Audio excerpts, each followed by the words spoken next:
The intensity felt like passion. The attention felt like devotion. The way he needed to see me every single day felt like love.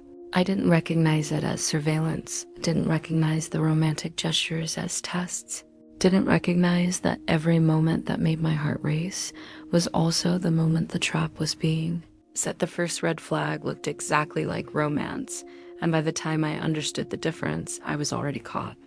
You didn't miss the signs. You were trained to ignore them. By the time I could see it clearly, by the time I understood what had actually been happening during those first few weeks, I had spent 2 years trying to get back to that initial intensity, trying to recreate what I thought was passion but was actually the beginning of control, chasing a feeling that had never been love, had always been the bait. It happened on a Sunday morning. I was going through old text messages, looking for a photo he had sent me months ago, and I started reading the early conversations from when we first met. And something I'd remembered as romantic suddenly looked completely different. The same words that had made me feel chosen then made me feel trapped now. That's when I understood. The red flags had been there from the beginning. I just didn't have the language to recognize them yet. My name is Amanda. I'm 29 years old, and it took me 2 years to understand that intensity isn't the same as intimacy. That attention isn't the same as care. That romantic gestures can be control disguised as devotion. By then, the truth was unavoidable. I hadn't missed the signs. I'd been trained to ignore them.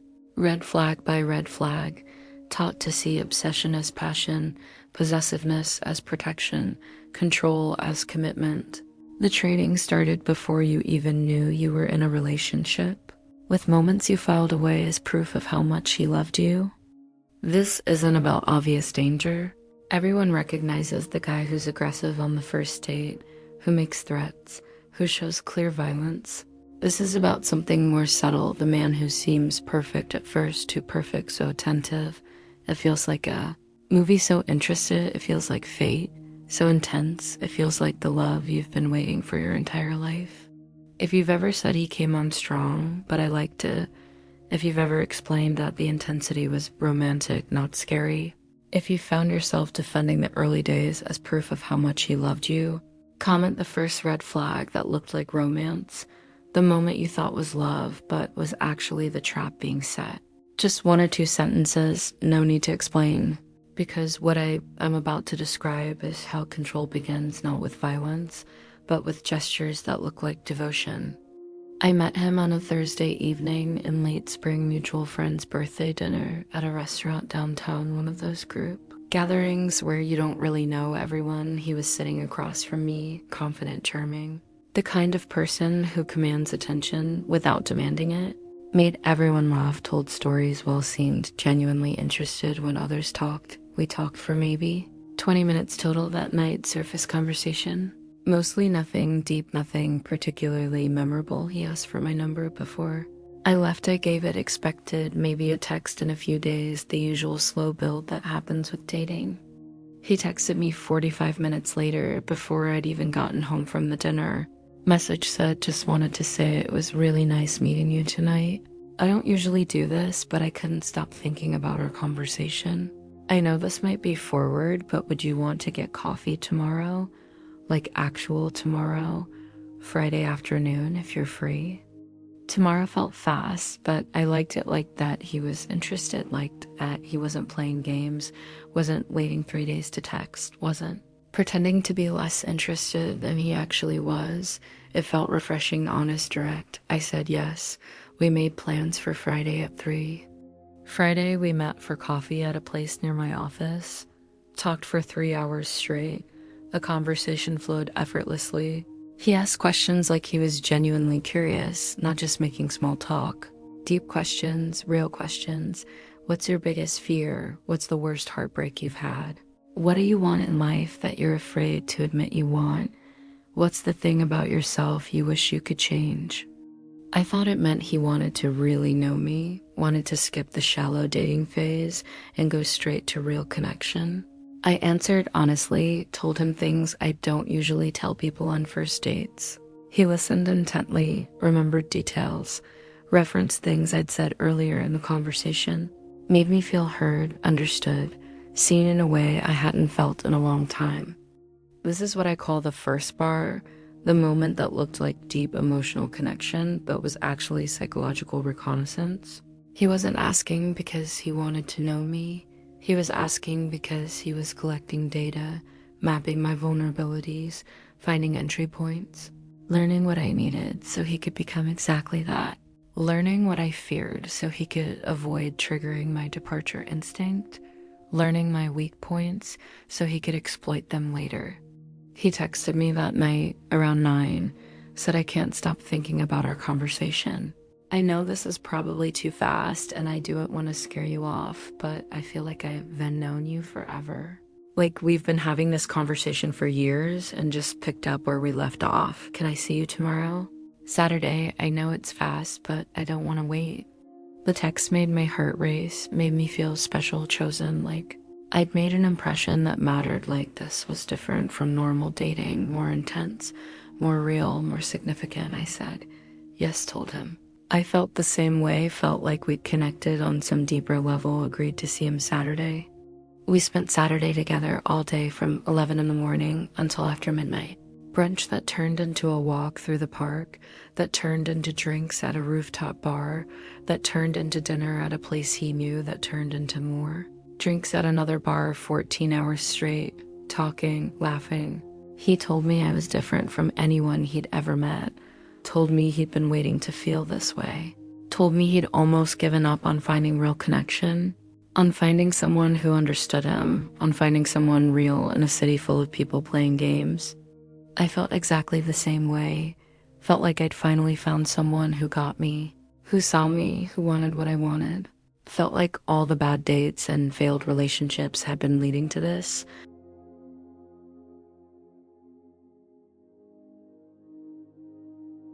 Sunday morning, he texted me before I was awake. Message timestamped 6:47, said, "Good morning, beautiful." I barely slept. Kept replaying our entire day together. I dreamed about you. When can I see you again? I need to see you again. Is today too soon? I don't want to be that guy, but I can't stop thinking about you. I woke up to the message, felt that rush of being wanted, being desired, being the center of someone's attention. Texted back that I had plans with friends that afternoon, but could see him after. He said, "Perfect. Just an hour, just coffee. I just need to see you." The need felt romantic, felt like he couldn't stay away. Felt like the kind of intensity I'd read about in books, seen in movies, always wanted to experience.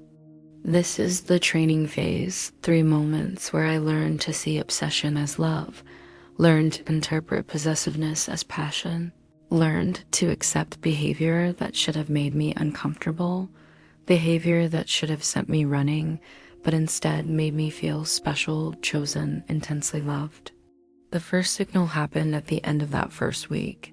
We'd seen each other every single day since Thursday, 5 days straight, each day longer than the last. By Sunday, we'd spent probably 40 hours together total. He suggested we make it official, be exclusive, said, "I know it's only been a week, but I don't want to see anyone else. I don't want to date anyone else. I want this to be real. I want us to be real. Do you feel the same way?" A week felt incredibly fast, felt rushed, felt like something I should slow down, but it also felt right somehow. Felt like when you know, you know. Felt like why wait when we both feel this way. Felt like being cautious would be playing games, would be pretending to be less sure than I actually was. I said yes, said I felt the same way, said I wanted to be exclusive too. He seemed genuinely relieved, genuinely happy, pulled me close, kissed me, then said something I filed away as incredibly romantic at the time. Said I deleted all my dating apps this morning. I want you to know you're the only person I'm talking to. The only person I want to talk to. I'm all in on this, on you, on us. I thought it meant commitment. Thought it meant he was serious. Thought it meant he was choosing me definitively. Didn't recognize it as the first request for proof of loyalty. Didn't notice that by telling me he deleted his apps, he was implicitly asking me to do the same. creating an expectation of reciprocity, testing whether I'd match his gesture. I deleted mine that night, sent him a screenshot, said me too, all in, completely. He sent back a heart emoji and the text, "I'm so glad I found you. I've been looking for you my whole life." The second signal happened early in week 2, maybe day 9 or 10. I mentioned casually that I was going to a work happy hour Thursday evening. Team thing, celebrating a colleague's promotion. He said, "That sounds fun. Can I come? I want to meet the people you work with." I said, "It's really just a work thing, mostly colleagues. Might be boring for you." He went quiet for a moment, then said, "I just want to be part of your life. I want to meet the people who are important to you. I don't want to be kept separate from your world. I want to know everything about you, meet everyone who matters to you." It sounded completely reasonable when he said it like that. Sounded like someone who wanted real integration, real partnership. Not like someone who was monitoring my social life. Not like someone who was making sure I couldn't have experiences without him. I said, "Of course you can come. Would love for you to meet everyone." Brought him to the happy hour Thursday. He was perfect with my colleagues, charming, funny, asked good questions, remembered names, seemed genuinely interested in what people did. My coworkers loved him. Several people pulled me aside to say, "He seems great. You guys are cute together. Don't mess this up." Afterwards, in the car driving home, he asked detailed questions. "Who was the guy you were talking to by the bar?" "The tall one in the blue shirt." I said, "That's Marcus. Works in sales. Known him about 2 years." He said, "Have you ever dated anyone from work? Has Marcus ever asked you out? Seemed like he was kind of flirty with you." I answered because the question seemed like normal curiosity, like someone getting to know my life, getting to know the context. I existed during the day. I said, "No, never dated anyone from work. Marcus has a girlfriend. He's just friendly. That's how he is with everyone."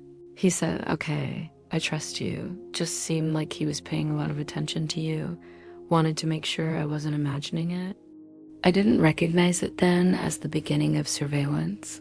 The start of a pattern where every social interaction would eventually require explanation, justification, reassurance, where I'd need to prove I wasn't doing anything wrong, where innocent friendships would be questioned, where my perception of my own interactions would be replaced by his interpretation.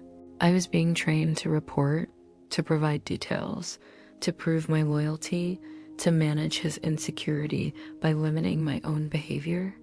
The third signal happened at the end of week 3.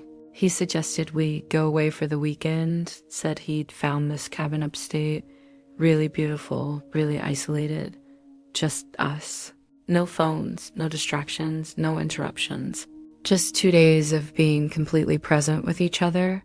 I thought it sounded incredibly romantic, thoughtful, intentional, exactly the kind of thing I'd always wanted someone to plan. We drove up Friday after work 3 hours north.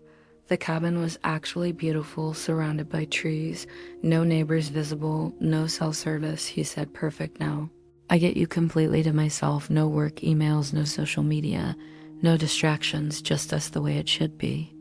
That weekend, he talked about our future constantly, detailed specific plans, concrete timelines, said you should meet my parents next month. They're going to love you. Said we should think about moving in together, maybe by summer. No point paying for 2 apartments when we spend every night together anyway. Said he could see us engaged by this time next year, married within 2 years. Kids within 3 or 4, had names picked out, had neighborhoods he wanted to live in, had a whole life mapped out. It felt overwhelming, but also exciting. Felt like he was sure about me, sure about us. Felt like clarity, like certainty, like someone who knew what he wanted and wasn't afraid to say it. Didn't feel like pressure, didn't feel like love bombing. Felt like a partner who was planning a future, who saw me in that future, who wanted to build something real. Sunday night, driving back to the city, stars visible through the windshield, he reached over and took my hand. Said this weekend made me realize something, made me understand something I've never understood before. I can't imagine my life without you. I know it's only been 3 weeks, but I love you. I've never been more sure of anything in my life. I love you, and I needed you to know. I sat in the passenger seat, feeling my heart race, feeling that same intensity, that same certainty, feeling like I'd been waiting my whole life to hear someone say those words with that much conviction. Said it back, I love you too. Meant it completely, deeply, felt it in my chest, in my throat, in the way my hands shook slightly. I didn't notice I'd been taken away from my life for 3 days, isolated completely, cut off from everyone, and everything else, bombarded with future plans that created obligation and expectation. Told I love you in a context where I couldn't easily process or respond thoughtfully, where the isolation and intensity made it feel more significant than it might have been in normal context, where saying it back felt inevitable, expected, required. I was being trained to associate isolation with intimacy, intensity with love, speed with certainty, pressure with passion. Part 6 is pinned in the comments below. It explains how guilt became his favorite weapon, how he made you feel guilty for things that weren't wrong, how the guilt training worked so efficiently you didn't even notice. You need to see how this pattern connects, how the romantic beginning creates the foundation for everything that comes after. By the end of month 2, the pattern was completely established. We saw each other every single day. He needed to know where I was at all times, who I was with, what I was doing. The need was always expressed as love, as missing me, as wanting to be close, as caring about my safety. Would say things like, I miss you so much when you're not with me. I just want to know you're okay. I love you too much to not worry. I can't focus on anything when I don't know where you are. The romantic frame made the surveillance feel like devotion, made constant check-ins feel like connection, made his need to know everything feel like deep intimacy, like we were so close that we shared everything, like having separate lives would be a betrayal of our connection. I started texting him throughout the day proactively, without being asked, sending photos of where I was, who I was with, what I was eating, what I was doing, thought I was being thoughtful, being a good girlfriend, sharing my life the way couples should, didn't recognize I was reporting, providing evidence, proving my loyalty constantly. By month 3, he'd met all my friends, all my family, my coworkers, integrated himself completely and seamlessly into every part of my life, became essential, central, impossible to extract. Everyone loved him, thought he was great, thought I was incredibly lucky, thought we were perfect together. When I occasionally had doubts, when something felt slightly off, when I noticed he needed too much reassurance, too much contact, too much control over my time, I'd remind myself how everyone else saw him, how much he loved me, how romantic our beginning had been, would use the early intensity as proof that this was real, that this was right, that this was the kind of love people write songs about. By month 6, I'd started declining invitations that didn't include him. Not because he explicitly asked me to. He almost never directly asked, never gave ultimatums, but because it was easier. Because going out without him meant detailed questions afterwards, meant explaining who I'd talked to, what we talked about, meant reassuring him that no men had approached me, that I hadn't done anything that would make him uncomfortable, meant managing his anxiety about my social life. It was simpler to just bring him everywhere, to make him part of every plan, to ensure he was always included. I thought it meant we were really close, really connected, a real partnership where you do everything together. I didn't notice my world was systematically shrinking, didn't notice my friends were seeing me less and less frequently, didn't notice I was making myself progressively smaller to accommodate his needs, his insecurity, his constant requirement for reassurance and proof. I was deep into the training by then, had thoroughly learned to see his possessiveness as love, his surveillance as care, his control as commitment, his jealousy as proof of how much he valued me. The intensity never decreased over time the way intensity normally does in healthy relationships. If anything, it increased, became more demanding, more all-consuming. The I love yous became more frequent multiple times per day. The need to be in contact became more urgent, more pressing. The future plans became more detailed, more specific, more like obligations than possibilities. He talked about forever like it was absolutely certain. Like we were inevitable, like nothing could ever come between us. Like our love was stronger than anything, more real than anything. The certainty felt romantic at the time, felt like security, felt like I finally found someone who wanted me as completely as I wanted them, who was as sure as I was, who saw our future as clearly as I did. Didn't feel like pressure, didn't feel like control, felt like mutual intensity, mutual devotion, mutual commitment. What I didn't understand then, what took me 2 years to learn, was that intensity is not sustainable in genuinely healthy relationships. That real love actually calms over time, deepens, becomes more comfortable, more secure, more peaceful. What stays perpetually intense is obsession, is control, is the need to possess rather than to love. Real passion evolves naturally into peace, into comfort, into security. Fake passion stays urgent, stays demanding, stays all-consuming forever. Because it's not actually about love. It's about ownership, about control, about possession. It was a Sunday morning in month 8, early fall, cold outside. I was in bed scrolling through my phone looking for something. A photo he'd sent me weeks ago that I wanted to reference. Started scrolling back through our text message history. Thousands of messages by then, constant communication for 8 months straight. Started reading the messages from the very beginning. From that first night we met, from those first few days, from that first week. This is what I call the lock, the moment I finally understood what had actually happened, but it was far too late to leave easily. I was reading texts from week 1, from those first few days' messages that said, I can't stop thinking about you. I need to see you. I can't go a day without talking to you. I've never felt this way about anyone. You're all I think about. And falling for you so fast it scares me. Messages that had made me feel incredibly special at the time, incredibly chosen, incredibly loved with an intensity I'd never experienced before.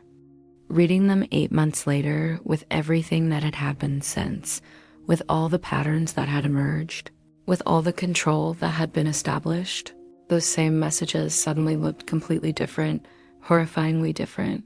The intensity I'd interpreted as romantic passion now looked unmistakably like obsession, like warning signs I'd completely missed, like red flags I'd seen and called green lights. The constant need for contact now looked like surveillance being established, like dependency being created, like isolation being initiated. The rush to exclusivity now looked like trapping, like locking me down before I could see clearly, like claiming me before I could choose freely. The weekend at the cabin where he'd said, I love you for the first time. Reading back through the messages from that weekend, I could see it so clearly now. The isolation was intentional. The future planning was strategic. The I love you was timed, calculated, set in a context where I couldn't easily process it, couldn't easily respond thoughtfully, where the romance of the setting and the intensity of the isolation made it feel more significant than it actually was, made saying it back feel inevitable rather than optional. Every moment I'd remembered as deeply romantic, as proof of how much he loved me, as evidence of our special connection, was actually a red flag I'd been comprehensively trained to ignore. Trained by culture, by media, by romantic movies and love songs and fairy tales to interpret obsessive behavior as passion, possessive behavior as devotion, controlling behavior as commitment. I sat there in bed reading months and months of messages, seeing pattern after pattern I'd completely missed while I was inside the relationship, living it day by day, the way he always asked where I was going, the way he needed to know who I was with constantly, the way he wanted photos, all the time as proof of my location and activity, the way he said I love you dozens of times per day like he was marking territory. claiming me, reminding me of my obligation. The way he made plans weeks and months in advance to ensure my time was allocated to him, claimed by him, unavailable to anyone else. All of it looked completely different now. All of it looked like what it actually was, not romance, but reconnaissance, not love, but surveillance, not passion, but possession, not devotion, but control. The red flags had been there from the absolute beginning.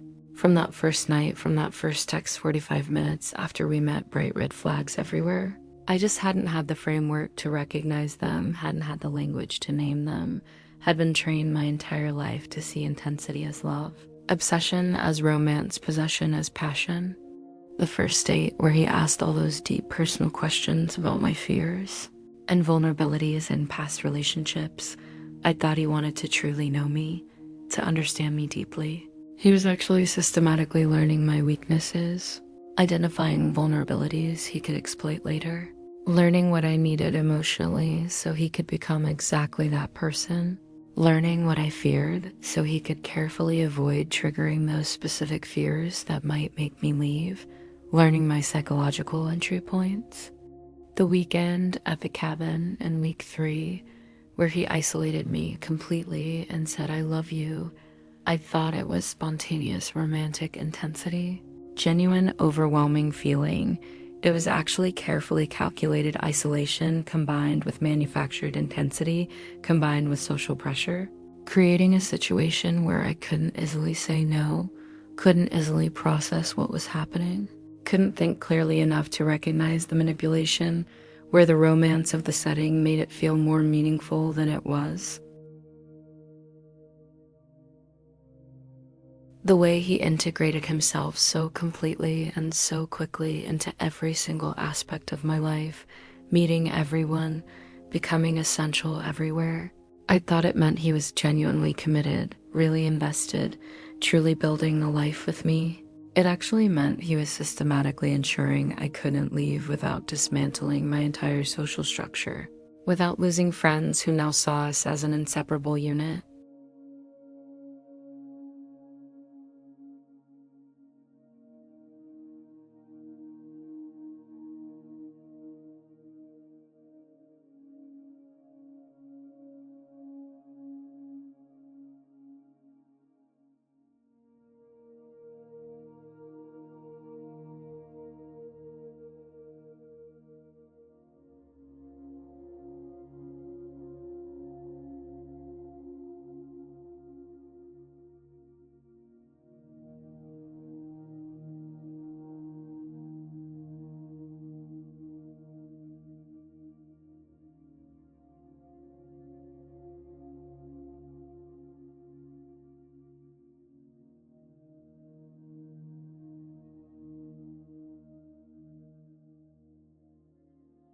The difference between genuinely romantic intensity and controlling intensity is almost completely invisible at the beginning of a relationship.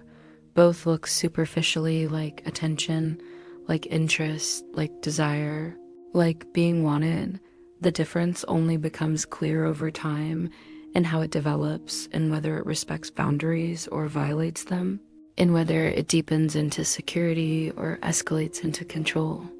Romantic intensity respects your fundamental autonomy, is genuinely excited about who you actually are, wants to integrate gradually into your existing life, wants to meet your friends and family because they're important to you, asks questions because they want to understand you, makes future plans as hopes and exciting possibilities, says "I love you" when the feeling becomes undeniable, when they truly know you well enough to love you accurately. Controlling intensity systematically demands your autonomy, wants to reshape who you are into who they need you to be, wants to replace your existing life entirely with a new one centered completely on them, wants to isolate you from friends and family who might see through the facade, asks questions because they want comprehensive data for monitoring and control, makes future plans as obligations and expectations that trap you, says "I love you" strategically to claim you, to mark you as territory, to create emotional debt you'll feel obligated to repay. Romantic intensity asks questions because they want to know you deeply. Controlling intensity asks questions because they want to monitor and manage you completely. Romantic intensity makes you feel more yourself, more confident, more capable. Controlling intensity makes you feel dependent, uncertain, like you need them to function.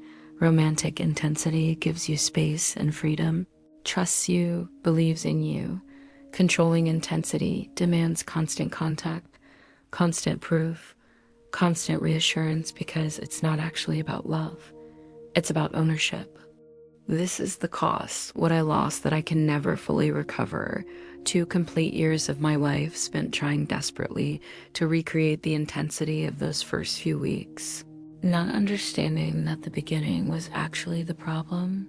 Not understanding that what I thought was the best part was actually the trap itself. Not understanding that I was chasing the bait, trying to get back to the moment when the cage was still invisible, when the control still looked like devotion. I lost time, lost years I can't get back, lost experiences I should have had, lost growth that should have happened. I lost clarity about what healthy relationships look like, lost the ability to trust my own judgment about what love actually means, what romance actually feels like, what healthy attention and genuine interest actually look like versus what manipulation and control look like when they redisguised as devotion. Leaving took 6 full months of careful planning, 6 months of slowly untangling my life from his, 6 months of rebuilding relationships with friends I'd neglected, 6 months of disappointing family members who didn't understand why I was ending what looked from the outside like a perfect relationship, who remembered only the romantic intensity of the beginning, who'd seen his apparent devotion, who thought I was making a terrible mistake, thought I was throwing away real love because I was scared of commitment or intimacy. I couldn't adequately explain it to them because I barely understood it myself at that point. Couldn't point to specific obvious abuse because the abuse was in the intensity itself, in the surveillance disguised as care, in the possession disguised as love, in the control disguised as commitment. How do you explain to people that the most romantic beginning was actually the biggest warning sign? That the love bombing wasn't love at all? That the intensity everyone thought was so beautiful was actually the mechanism of a trap? The hardest part of leaving wasn't actually leaving him, wasn't the logistics of separation, wasn't even dealing with his reaction. The hardest part was grieving my entire understanding of what romance is, what love looks like, having to completely rebuild my framework for understanding relationships, having to accept that intensity is not the same as intimacy, that obsession is not the same as devotion, that someone needing you constantly is not the same as someone valuing you deeply. I had to learn that real love is actually calm, secure, spacious, gives you room to breathe, room to exist independently outside the relationship, room to maintain your own life, your own friends, your own interests, your own identity. Real love doesn't consume your entire existence, doesn't demand constant proof, doesn't require you to give up everything else to prove your commitment. I had to learn that red flags don't always look like danger, don't always look like violence, don't always look like obvious threats.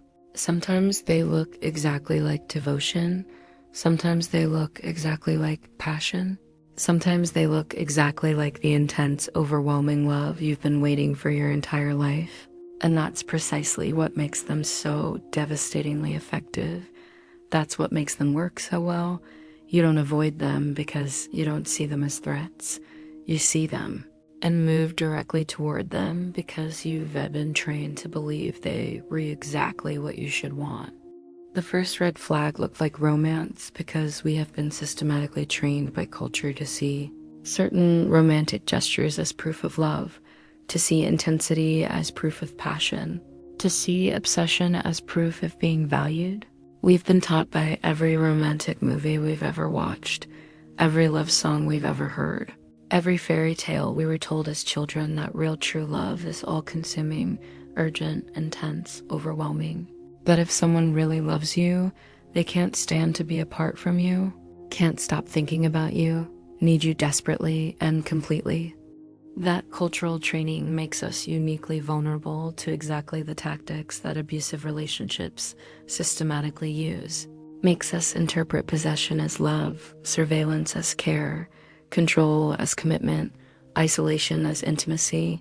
We're taught that the red flags are actually green lights, taught to move toward precisely the patterns we should run from, taught to call it romance when it's actually the systematic beginning of a cage, taught to feel grateful for attention that's actually reconnaissance. It's been 14 months since I finally left. 14 months of slowly learning to recognize what healthy attention actually looks like, learning what sustainable intensity feels like, learning the clear difference between someone who genuinely wants to know you versus someone who wants to own you, completely learning to see red flags as red flags. Instead of romantic gestures, learning to trust my discomfort instead of explaining it away. Learning that unease is information rather than something to be rationalized. I still sometimes catch myself thinking wistfully about the early intensity, catch myself missing the feeling of being that wanted, that desired, that central to someone's entire world. Then I have to actively remind myself that the intensity itself was the problem. Not the proof of love that being someone's entire world isn't romantic. It's a cage that real love doesn't consume you completely. It creates space for you to grow, to exist, to breathe.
If they need constant contact, constant reassurance, constant proof of your loyalty and commitment, those are not signs of deep, passionate love. Those are signs of something else entirely, something that superficially looks like love, but actually functions like ownership, like control, like the beginning of a cage. The red flags are there from the very beginning. You're not missing them. You're not blind. You're not stupid. You're seeing them clearly and calling them romance because you've been systematically trained to. You've been taught explicitly and implicitly by culture and media and stories that intensity equals passion, that obsession equals devotion, that possession equals commitment. You've been taught that the warning signs are actually love signs. And that's exactly what makes them so effective as traps. You didn't miss the signs, you were trained to ignore them, red flag by red flag. Taught by every romantic comedy and love song and fairy tale that certain fundamentally controlling behaviors are actually romantic.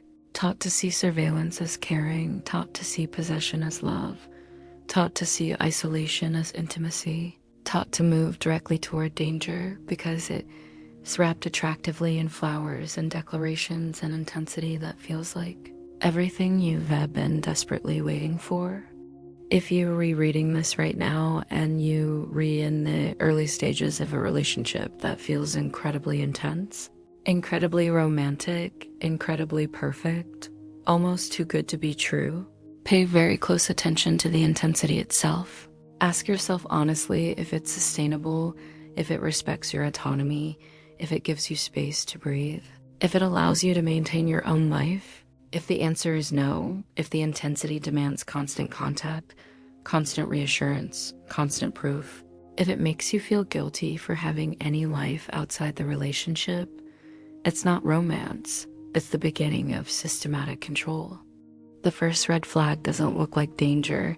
It looks exactly like the love you've been waiting for. And that's what makes it so effective. That's what makes it so hard to recognize. That's what makes it work so well.